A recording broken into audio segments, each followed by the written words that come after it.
All right, we are on chapter 54 today of Crispin Cross of Lead. In chapter 53, Crispin went and found the meeting place at the White Stag of John Ball and some other men, and he told them of his desire to help Bear. They said, "You can't do that." But one of the men said, "I will lead you to where Bear is," and so that's where we left off. Chapter 54. We reached the square not long after the church bells rang for matins. As soon as we arrived, the man who had guided me disappeared without a word. I looked over the square. The bright moon revealed a field of empty tables and stalls, deserted of its trader swarms. All lay in uneasy silence, putting me in mind of the abandoned village where I had first met Bear. But here, at one end of the square, stood the palace of the Furnivals. It was huge and dark, save for two windows on the second level. There, some dim light glimmered.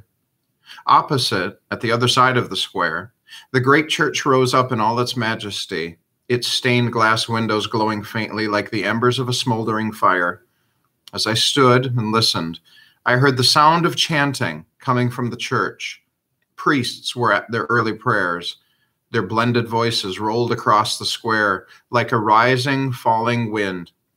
Media vitae in mortis sumus, quem quermas adiotorum, nisi tu domini, qui pro precaris nostris justia rescatas, sanctus Deus.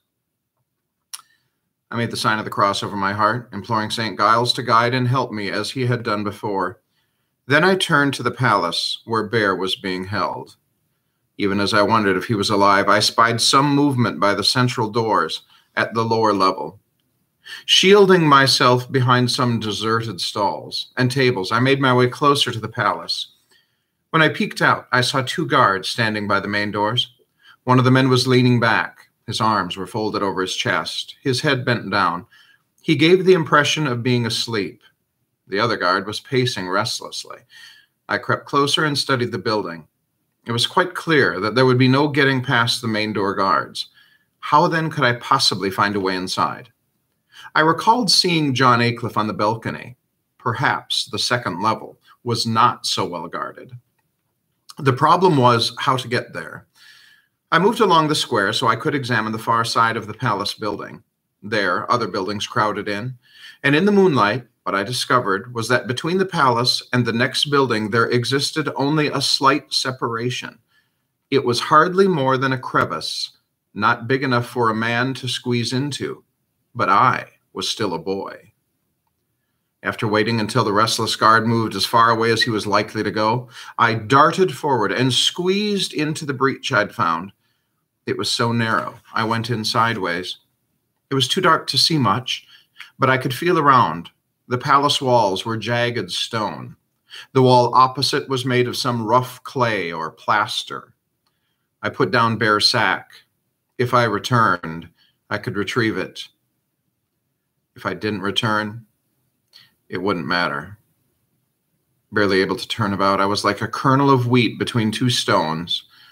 I pressed my hands against the opposing walls, using my fingertips to grasp small edges and bumps. I began to move slowly up. When high enough off the ground, I lifted my legs and pushed my feet against the walls so as to gain even more purchase. Straining every bit of the way, I could climb the walls like a spider. Exactly how long it took me to reach the balcony, I don't know. It was higher than the roof of the Strongford church. Even when I reached the level of the balcony, I was not where I needed to be. The balcony jutted out beyond the building's front wall, whereas I was lodged against the side wall. Pushing my back hard against the palace stone, while my feet pressed against the clay wall, I managed to turn about. And now I was able to wedge myself securely in place, even as I freed my hands.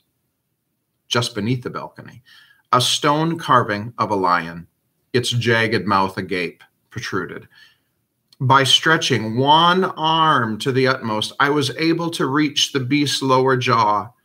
Grasping it firmly, I released the pressure of my body from the walls.